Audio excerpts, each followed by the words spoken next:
let's talk about something of absolute critical, utmost importance right now in the carnivore space.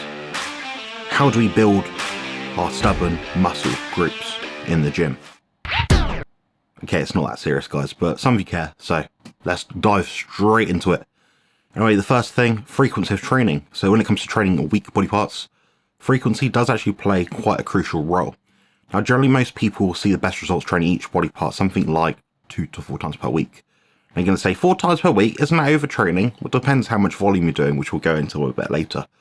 But this translates to hitting each muscle group every 3rd or 4th sleep, essentially twice per week. And let me tell you a little story about this. So I remember when I was trying to bring up my lagging chest, my chesticles, and I found that training it twice a week was actually a bit better, as long as I was focused, training intensely, and it helped it grow faster than what it was before. Now, it's like giving your plants the right amount of water. Too little and they don't thrive. They don't have that stimulus to adapt. Now, too much and they might just fucking drown, which is not ideal for your big pecs.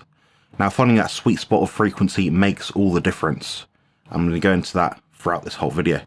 So the next point, adaptation and recovery. What is the sweet spot? Now, as you get close to achieving your maximum genetic potential, your recovery capacity will start to actually diminish.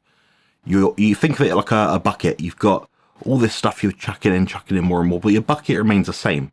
And the same is pretty much true for the recovery capacity when it comes to your gym performance and muscular hypertrophy. Now, this stage, it's actually less about how often you train and more about how intensely you can train, while still ensuring, obviously, recovery between sessions. Now, you might find that you need fewer sets per body part as you become more efficient at activating the target muscle groups. So think of it this way, think of this analogy. So your muscle growth is like a well-oiled machine. As you fine-tune it, you don't need to crank up the volume as much. Instead, you focus on precision and efficiency. Similarly, if you develop the skill of resistance training, your muscles get better at activating the right fibers, reducing the need for excessive volume. Now, you're going to look at these training studies and say, oh, 45, 42 sets per week. Yeah, but these guys didn't know how to train anyway, so it's a waste of time. So that science, that study is pretty much useless. It just tells you you can still grow muscle at very high volumes, but probably not optimal for longevity purposes in the gym and your training career. Exercise specificity and muscle activation. So you got to choose the right exercise and ensure that proper muscle activation are key, as I mentioned in the last little bit. You want exercises that target the muscle group that are weak effectively, whilst also providing the best stimulus to fatigue ratio. That means a bang for a buck, effectively. Now, if you're not feeling the muscle working, it's time to adjust your approach, and it could be a number of things that you're doing wrong. Now, another little story, I had a client who struggled with chest activation. Now, after experimenting with different grips, angles, things like that, we found a slight adjustment in the chest press, which allowed them to make a huge difference in how they targeted their muscle fibers in their chest. Now, it's like adjusting your TV at antenna for a clearer picture if you still have one of those attached to your TV. I don't own one. Poor life, innit? Anyway, sometimes a small tweak can bring everything you absolutely need into focus. So remember, not every machine is made for every person or trainer, but there's usually a reasonable adjustment that can be made so someone can garner more muscular stimulus. So we're talking again about foot, hand positions, grip types, things like that. If you use straps or not, if you use certain kind of shoe, all those things can make a subtle difference, which may just really up the ante in your training specificity. So next we have the strength progression and the need to avoid overtraining. So tracking your strength progression is absolutely essential. If you're lifting more weight or completing more reps, you're on the right track, but you have to avoid overtraining. People say, oh, there's no such thing as overtraining, there's only under eating, under recovering. Yeah, but you can still overtrain. It's very, very, very possible, as I found out over and over and over and over and over again in my contest preparation this year for my bodybuilding. However, pushing too hard without proper recovery can obviously lead to burnout and injury. And many of us do find this. For example, this guy on the right. Poor bloke. Anyway, according to a study actually published in the Journal of Strength and Conditioning Research, the effective muscle growth is actually closely linked to progressive overload, combined with adequate recovery again. This is just a study by Brad Schoenfeld in 2010. So basically pushing too hard without proper recovery can hinder progress and increase the risk of injury, which is absolutely true in my experience working with over 400 clients. Check out my site at competitionconsultant.com, where your journey to peak performance and optimal health begins. degree in human nutrition and over 15 years of training experience, I've guided more than 400 carnivores to not just meet, but exceed their physique and performance goals. Through personalised consultations, comprehensive ebooks and dedicated coaching, I'm here to ensure your success. Join the ranks of those who have transformed their lives. It's time to align your physique goals with positive health outcomes. Visit compositionconsultant.com today and take the first step towards the best version of you. Speaking of which, if you're interested in my coaching services, consultations, diet plans, training plans, ebooks, 3 ebooks, free, for free, no cost. Visit website compositionconsultant.com. Now the next part is mastering the movement skill. Again, I'm talking a lot about skill here because resistance training to target muscle groups is a skill. Now frequent practice of that skill, i.e. throwing hoops, is going to make you better at doing exactly that. Now it allows for more precision, more isolation of the target muscle group.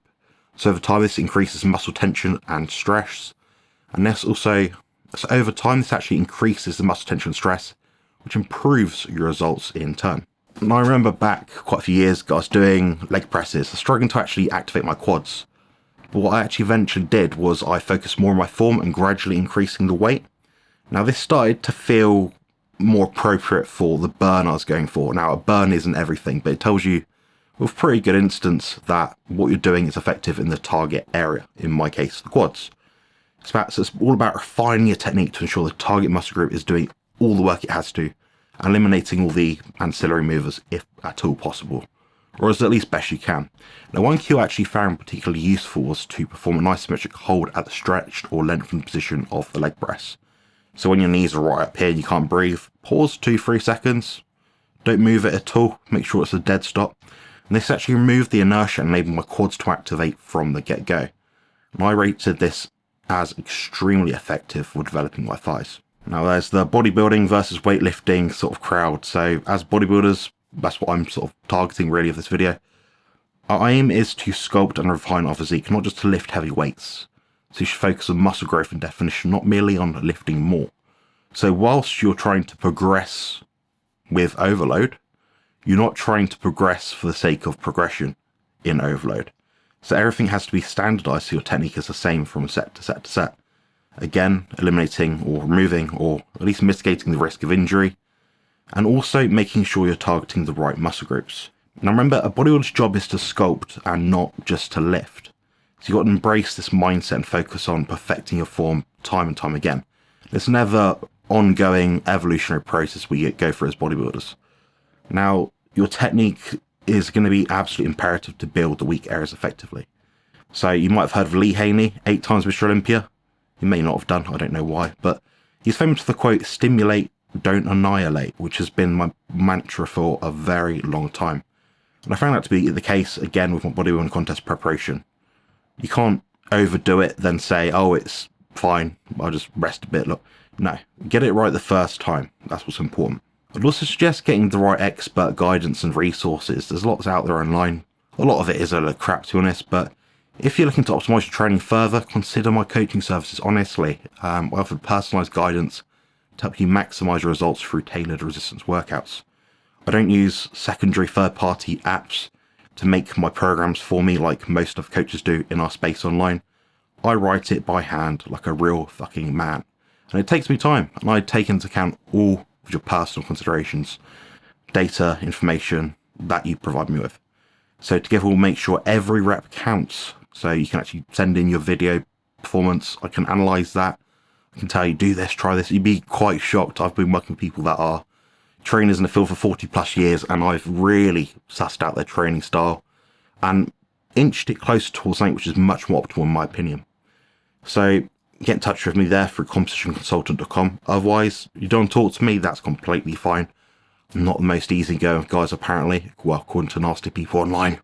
Very naughty. But check this out. Introducing Beef Up Carnivore Bodybuilding Bible. The ultimate guide for men and women to lose fat and build muscle. And the best part, Carnivore.